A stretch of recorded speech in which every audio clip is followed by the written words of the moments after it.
Həyatınızda gördüyünüz ən böyük möcüzə nə olub? Hansısa xəstənin sağalmasında ilahi möcüzə görmüsünüzmü?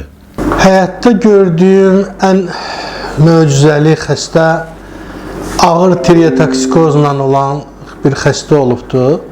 Xəstə rayon şəraitində bütün ümidləri xəstədən üzülüb və hesab ediblər ki, xəstə artıq o dünyalıqdır. Elə bir xəstəni təsadüfdən mənə dəvət elədilər. Mən xəstəyə baxandan sonra gördüm ki, xəstə doğrudan ağır vəziyyətdədir. Çərici aritmiya ilə, ürək çatmamazlığı ilə, ağır zəhərli zobla çox kaxektik ağır bir durumdadır.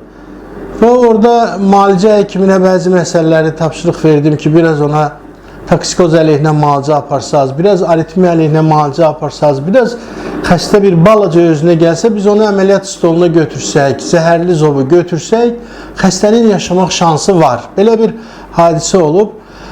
Elə də elədik, bir 10 gündən sonra xəstəni əməliyyat stoluna götürdük, onun zəhərli zobunu götürəndən sonra xəstə yavaş-yavaş əmələ gəldi, yeməyə başladı, xəstədə aritmiya əlamətləri keçdi, xəstə sağaldı qısası.